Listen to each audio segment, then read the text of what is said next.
Hi കൂട്ടുകാരെ, പുതിയൊരു വീഡിയോയിലേക്ക് എല്ലാവർക്കും സ്വാഗതം. അങ്ങനെ നിധിയുടെ അമ്മയും ആങ്ങളെയും കൂടി വരികയാണ് കേട്ടോ. ഈ സമയം നിധിയെ കാണാനും ഗൗതമിനെ കാണാൻ വേണ്ടി ചന്ദ്ര ഒരുങ്ങുന്ന സമയത്ത് ഒരിക്കലും വസുന്ധര സമ്മതിക്കില്ല കേട്ടോ. വസുന്ധര ദേഷ്യം പിടിക്കാണ്. വസുന്ധര പറയാണ്, ഞാൻ അനുവദിക്കില്ല. അപ്പം നിഖിൽ പറയാണ്, നിങ്ങൾ ആരാ അത് പറയാൻ? ഞങ്ങൾക്ക് എന്തായാലും ഞങ്ങളുടെ ചേച്ചിയെ കണ്ടേ പറ്റുള്ളൂ. ഉടൻ തന്നെ വസുന്ധര പറയാണ്, എൻ്റെ മകനാണ് അകത്ത് കിടക്കുന്നത്. എൻ്റെ മകനെ കാണണോ കാണണ്ടേ എന്ന് തീരുമാനിക്കുന്നത് ഞാനാണ്. അത് കേൾക്കുന്ന ഗോപി പറയും, വസു നീ എന്താണ് കാണിക്കുന്നത്? നിധി അവരുടെ മരുമകനാണ്, അത് ചിന്തിക്കണം. ഉടൻ തന്നെ വസുന്ധര പറയാണ്, ആ ഒരു തെറ്റ് ചെയ്തതിലല്ലേ ഇന്ന് എൻ്റെ മകൻക്ക് ഈ അവസ്ഥ വന്നത്. ഇവരുടെ മകൾ കാരണമാണ് ഇന്ന് എൻ്റെ മകൻ ഈ ക്രിട്ടിക്കൽ സ്റ്റേജിൽ കിടക്കുന്നതിന് കാരണമുണ്ടായത്. അപ്പോൾ ഉടൻ തന്നെ ചന്ദ്ര പറയും, എൻ്റെ കുഞ്ഞ് എന്താണ് ചെയ്തത്? ജാതകം കൊണ്ടല്ലേ നിങ്ങളുടെ മകൻ്റെ ജീവൻ പോലും സംരക്ഷിച്ചത് എന്ന് പറഞ്ഞ ഉടൻ തന്നെ, ആ ജാതകം പറഞ്ഞ് എല്ലാവരെയും പറ്റിച്ചതാണ് നിങ്ങളെല്ലാവരും, അത് ഞങ്ങൾ കണ്ടതാണല്ലോ.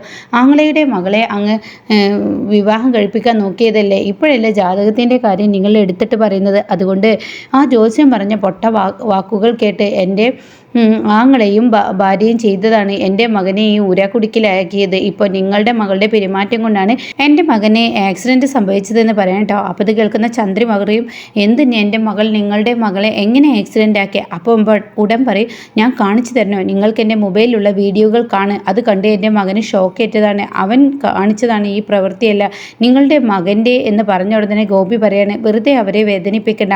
അവർ ഗൗതമിന് വയ്യ എന്നറിഞ്ഞപ്പോൾ കാണാൻ വന്നതാണ്. വസു നീ ഒഴിവാക്കി അവരെ വിട് എന്ന് പറഞ്ഞ ഉടനെ, ഇല്ല കാണില്ല. അത് കേൾക്കുന്ന നിഖിൽ അങ്ങ് ദേഷ്യം പിടിക്കാണ്. നിഖിൽ ഒന്ന് മാറി നിൽക്കുന്നുണ്ടോ?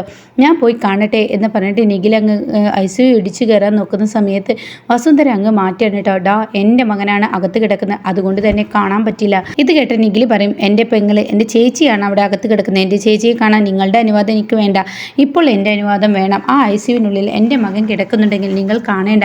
അപ്പോൾ ഗോപി പറയാണ്, വസു ഈ ചെയ്യുന്നത് തെറ്റാണ്. അവരെത്ര കഷ്ടപ്പെട്ട് നമ്മുടെ മകനെ കാണാൻ വന്നിട്ട് നീ അത് തടയുന്നത് ശരിയല്ല. ഇതിൽ ഏട്ടൻ തീരുമാനിക്കേണ്ട, ഇത് ഞാനാണ് ഈ കാര്യങ്ങൾ തീരുമാനിക്കുന്നത്, ഒന്നും മിണ്ടാതിരിക്കുന്നുണ്ടോ എന്ന് പറഞ്ഞ് വസുന്ധര വീണ്ടും പൊട്ടിത്തെറിക്കാണ് കേട്ടോ. അതേസമയം നിഖിൽ വീണ്ടും ഇടിച്ചു കയറാൻ നിൽക്കുമ്പോൾ അവിടെ ചന്ദ്രി പറയാണ്, ദൈവം വന്ന ഒരാളുണ്ടല്ലോ, എൻ്റെ മകൾ തെറ്റുകാരിയാണോ അല്ലേ എന്നുള്ളത് തെളിയിക്കാം. ഞാൻ പ്രാർത്ഥിക്കുന്ന എൻ്റെ ദൈവം അത് തെളിയിക്കും, അത് ഉറപ്പാണ്. നിങ്ങൾക്ക് തിരിച്ചടിയും കിട്ടും. ഇത്രയും അഹങ്കാരം പാടില്ല. ഇവരോടൊക്കെ സംസാരിക്കണം എന്തിനാ മോനെ? അഹങ്കാരം തലക്ക് പിടിച്ച സ്ത്രീയാണ് ഇവർ പണത്തിൻ്റെ തിമർപ്പാണ് ഈ കിടന്ന് കാട്ടുന്നത്.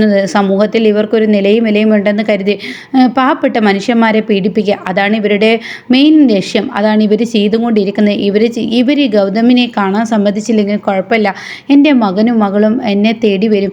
എൻ്റെ മരുമകൻ എൻ്റെ മകൻ്റെ പോലെയാണെന്ന് പറഞ്ഞ് അവിടെ നിന്നും അങ്ങ് ഇറങ്ങാൻ കേട്ടോ. ഇതേ സമയം അവർക്ക് മകൻ എങ്ങനെ ഉണ്ടാവുന്നു എന്നൊക്കെ പറഞ്ഞ് വസുന്ധര ഇങ്ങനെ ദേഷ്യപ്പെടുന്നു കേട്ടോ. എന്നാൽ ഈ സമയം ഗൗതമിന് ഭക്ഷണം വാരിക്കൊടുക്കണം. അങ്ങനെ നിധി പറയാണ്, ഗൗതം സാർ ഇപ്പോൾ കുഴപ്പമൊന്നുമില്ലല്ലോ, ഭക്ഷണമൊക്കെ നന്നായി കഴിച്ചില്ല, എനിക്ക് വളരെ സന്തോഷമായി. ഞാൻ ഭക്ഷണം തരണമെന്ന് പറഞ്ഞത്, എന്തായാലും ഞാൻ ഈ ടിഫിനൊക്കെ പുറത്ത് കൊണ്ടുവെക്കാം, ഭക്ഷണമൊക്കെ കൊണ്ടുവച്ചിട്ട് വരാമെന്ന് പറഞ്ഞ് പുറത്തോട്ട് ഇറങ്ങാൻ കേട്ടോ. അവിടെ ചെല്ലുമ്പോൾ ഗോപി പറയണം, മോളെ അവൻ ഭക്ഷണം കഴിച്ചോ? ആ കഴിച്ചു എന്ന് പറയാൻ കേട്ടോ.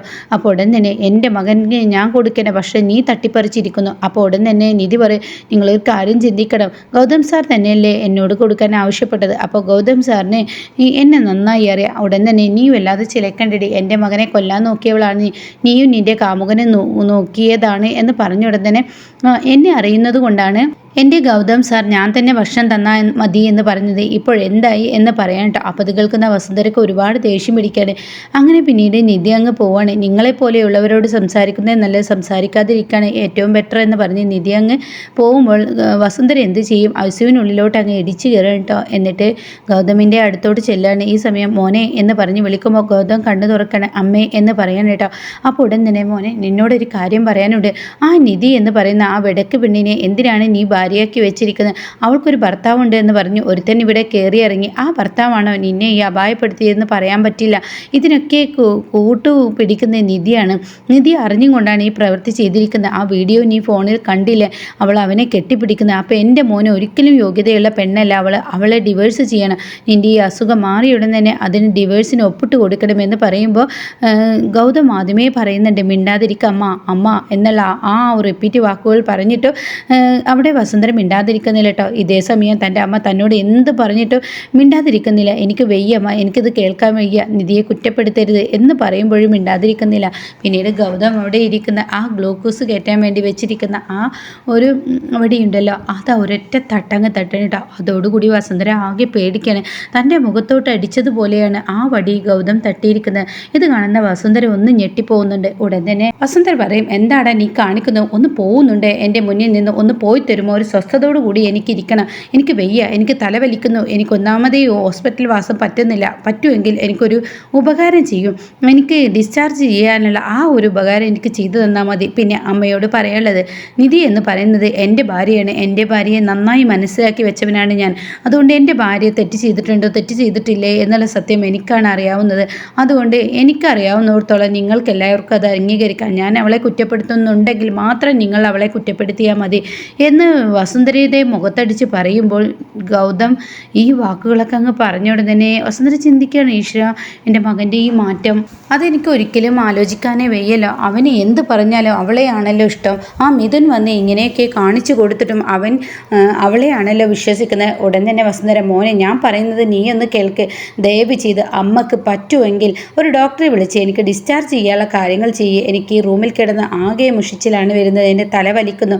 അതുകൊണ്ട് എനിക്കത് ചെയ്തു തന്നാൽ മതി. എൻ്റെ നിധി എന്താണ്, എങ്ങനെയാണ്, എവിടെ പോകുന്നു, എന്ത് ചെയ്യുന്നു എല്ലാം എനിക്കറിയാൻ കഴിയും. അതുകൊണ്ട് അമ്മ ഇക്കാര്യത്തിൽ നിധിയെ സംശയിക്കേണ്ട, അവളെ വെറുതെ വിട്ടേക്ക് എന്ന് പറയട്ടോ. ഇത് കേൾക്കുന്ന വസുന്ധര ഒന്നും മിണ്ടാനാവാതെ നാണം കെട്ട് തല താഴ്ത്തി നിൽക്കുകയാണ്.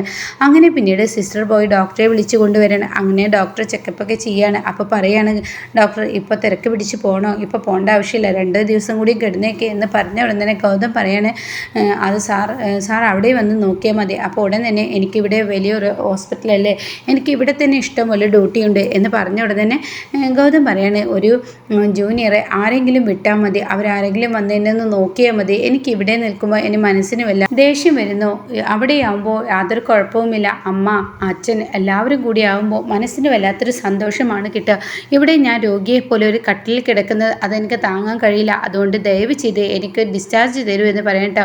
അപ്പോൾ ഇത് കേൾക്കുന്ന ഡോക്ടർ പറയുന്നു, ശരി, നിങ്ങൾ ആവശ്യപ്പെട്ട എനിക്ക് പ്രത്യേകിച്ചൊന്നും പറയാനില്ല. 2 ദിവസം കൂടി കിടന്നു കഴിഞ്ഞാൽ ആരോഗ്യം ക്ലിയർ ആവും. ഒരു ആക്സിഡൻറ്റ് കഴിഞ്ഞ വ്യക്തിയല്ലേ, അതുകൊണ്ടാണ് ഞാൻ പറഞ്ഞതെന്ന് പറയുമ്പോൾ അവിടെ വസുന്ധര പറയണേ, എന്നാൽ എൻ്റെ മോനെ അങ്ങ് ഡിസ്ചാർജ് ചെയ്തേക്കെന്ന് പറയട്ടോ. എന്നാൽ വസുന്ധരയുടെ ഉള്ളിൽ പകയാണ്. തൻ്റെ മകൻ തൻ്റെ മുഖത്തോട്ടടിക്കുന്നത് പോലെ ആ കമ്പി കൊണ്ട് എറിയുമ്പോൾ അതെനിക്ക് ഒരിക്കലും താങ്ങാൻ കഴിയുന്നില്ല. അങ്ങനെ വസുന്ധര അത് തന്നെ ചിന്തിക്കുന്നു, എങ്ങനെ ഈ മരണത്തെ എൻ്റെ മകൻ്റെ ജീവിതത്തിൽ നിന്ന് മാറ്റാം എന്നുള്ള പല ചിന്തകളാവുന്നു കേട്ടോ. എന്നാൽ ഈ സമയം ഗൗതമാണെങ്കിലോ, അമ്മ, ഇനിയെങ്കിലും എനിക്ക് വീട്ടിൽ ചെന്നാലും നിധിയെക്കുറിച്ച് അസഭ്യ വാക്കുകൾ പറയാതിരിക്കൂ. എനിക്കത് കേൾക്കാൻ ഇഷ്ടപ്പെടുന്നില്ല. എനിക്ക് എൻ്റെ ഭാര്യ നല്ലവളാണ്, അവൾ തെറ്റുകാരിയല്ല, അവൾ എന്നെ മറന്ന് ജീവിക്കില്ല. അവൾക്കൊരു പ്രണയമുണ്ടെങ്കിൽ അത് ഞാനാണ്. അതുകൊണ്ട് അമ്മ അവളെ വെറുതെ വിട്ടേക്കൂ എന്ന് പറഞ്ഞ ഉടൻ തന്നെ വസുന്ധര പുറത്ത് കിടക്കാണ്. അങ്ങനെ വസുന്ധര ചിന്തിക്കുകയാണ്, ഈശ്വര, ഈ ഗൗതമിന് എന്താണ് ഈ പറ്റിയത്? പണ്ടൊക്കെ ഞാൻ പറഞ്ഞാൽ കേട്ടിരുന്നു, ഇപ്പോൾ ഒന്നും തന്നെ അവൻ കേൾക്കുന്നില്ലല്ലോ. അവൻ്റെ ഈ മാറ്റം അതെനിക്ക് ഉൾക്കൊള്ളാൻ കഴിയുന്നില്ല എന്നിങ്ങനെ വസുന്ധര ചിന്തിക്കുന്നു കേട്ടോ.